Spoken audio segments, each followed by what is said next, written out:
வணக்க மக்களே, welcome to the ஃபென்சர் show. இன்னைக்கு நம்ம பார்க்க போகிறது ஊரு பேரு பைரவ கோணம் அப்படின்ற தெலுங்கு மூவியோட ரிவ்யூ. இந்த படம் பார்த்தீங்கன்னா இந்த வீக்கெண்ட் தியேட்டர்ஸ்ல அவைலபிளா இருக்கு.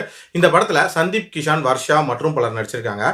இந்த படம் ஒரு சூப்பர் நேச்சுரல் ஹாரர் த்ரில்லர். அதாவது பைரவ கோணம் அப்படின்ற ஒரு ஊர்ல நடக்கக்கூடிய ஒரு கதை மாதிரி காட்டியிருப்பாங்க.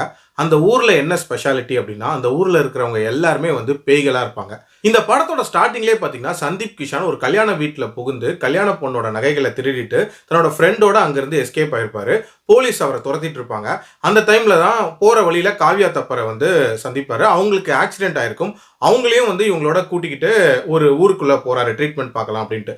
அந்த ஊர் தான் பைரவ கோணம். அந்த ஊருக்குள்ள பாத்தீங்க அப்படின்னா எல்லாருமே பேய்களா இருக்காங்க. அண்ட் பயங்கர அமானுஷமா நிறைய விஷயங்கள் நடக்குது. எதனால இந்த ஊருக்குள்ள எல்லாரும் பேய்களா இருக்காங்க, வர்ஷா இந்த கதைக்குள்ள எப்படி உள்ள வராங்க, வர்ஷாவோட ஊர்ல என்ன ரகசியம் இருக்கு, அண்ட் வர்ஷாக்கும் சந்தீப்புக்கும் என்ன மாதிரியான கனெக்ஷன் அப்படின்ற மாதிரி நிறைய விஷயங்களை சொல்லக்கூடிய ஒரு படம் தான் இந்த படம்.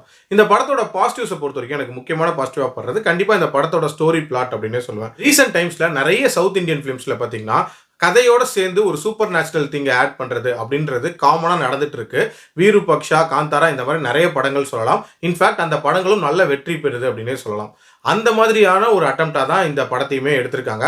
இன்ஃபேக்ட் அந்த கதையே ரொம்ப இன்ட்ரெஸ்டிங்கா பில்ட் பண்ணியிருக்காங்க அப்படின்னே சொல்லுவேன். அதாவது ஒரு ஊருக்குள்ள எல்லாரும் பேய்கள் அப்படின்ற மாதிரி ஒரு பிளாட் இருக்கு.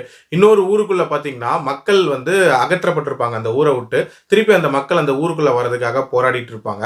இது எல்லாத்தையும் கனெக்ட் பண்ற மாதிரியான ஒரு லவ் ஸ்டோரி அப்படின்ற மாதிரி ரொம்ப நீட்டா ஸ்டேஜ் பண்ணியிருப்பாங்க. அதே மாதிரி இந்த படத்துல ஒரு சில சர்ப்ரைஸ் மூமெண்ட்ஸ் அப்படின்றதுமே ரொம்ப நீட்டா ஒர்க் அவுட் ஆயிருந்துச்சு. உதாரணத்துக்கு சொல்லணும் அப்படின்னா, ஒரு திருடன் ஒரு ரூம்குள்ள மாட்டிட்டு இருப்பான். அவன் எப்படி அங்கிருந்து வெளியே வரப்போறான் அப்படின்ற அந்த காட்சி ரொம்ப நீட்டா எடுக்கப்பட்டிருக்கும். அதே மாதிரி இந்த படத்துல வர்ஷாவோட பேகுக்குள்ள என்ன இருக்கு அப்படின்ற அந்த விஷயமே ஒரு இன்ட்ரெஸ்டிங்கான மூமெண்டா இருந்துச்சு. இது மாதிரி நிறைய சின்ன சின்ன சர்ப்ரைசஸ் நீட்டா ஒர்க் அவுட் ஆயிருந்துச்சு. அதே மாதிரி இந்த படத்துல டியூரேஷன் அப்படின்னு பார்த்தீங்கன்னா 2 மணி நேரம் 10 நிமிஷம் தான். ஒரு குயிக் வாட்சாவே பார்த்துடலாம்.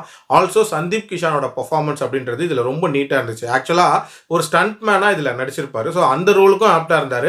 அண்ட் இந்த படத்துலையுமே பார்த்தீங்கன்னா நிறைய ஸ்டண்ட் சீக்வன்சஸ் ரொம்ப நீட்டாக பண்ணியிருப்பாரு. அது மட்டும் இல்லாமல் எமோஷனலாகவும் நிறைய சீன்ஸில் நல்லாவே பர்ஃபார்ம் பண்ணியிருந்தாரு. அதே மாதிரி ஒரு சில ஹியூமர் எலிமெண்ட்ஸ் அப்படின்றதுமே இந்த படத்தில் ஒர்க் அவுட் ஆயிருந்துச்சு. அதுலேயும் குறிப்பாக அந்த ஃபர்ஸ்ட் ஹாஃப்ல அங்கேருந்து தப்பிக்கக்கூடிய சீன் இருக்குல்ல போலீஸ் கிட்ட இருந்து, அந்த போர்ஷன்ஸ்லாம் கொஞ்சம் ஹிலேரியஸாக தான் இருந்துச்சு. நெகட்டிவ்ஸை பொறுத்த வரைக்கும் இந்த படத்தோட ஒரு கோர் அப்படின்றதே லவ் போர்ஷன் தான். அந்த லவ்ல இருக்கக்கூடிய இம்பாக்ட் அப்படின்றது இந்த படத்துல ரொம்பவே கம்மியா இருந்துச்சு.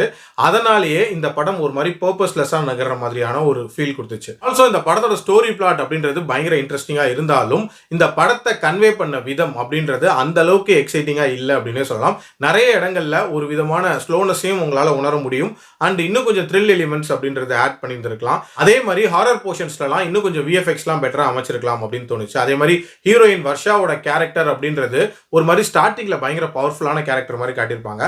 அந்த கேரக்டரை இன்னுமே கொஞ்சம் பெட்டரா எக்ஸ்ப்ளோர் பண்ணியிருந்திருக்கலாம்னு தோணுச்சு. ஓவரால் என்ன பொறுத்த வரைக்கும் ஒரு டீசென்ட் வாட்ச் அப்படின்னு தான் சொல்லுவேன். பட் இன்னும் கொஞ்சம் இன்ட்ரெஸ்டிங்கா சொல்லியிருந்தா இன்னுமே பெட்டரா இருந்திருக்கும். என்னோட ரேட்டிங் இந்த படத்துக்கு 2.8 out of 5. அடல்ட் கண்டென்ட்லாம் இல்லை, ஸோ தாராளமாக பார்க்கலாம். மீண்டும் அடுத்த விமர்சனத்தில் சந்திக்கிறேன். நன்றி, வணக்கம்.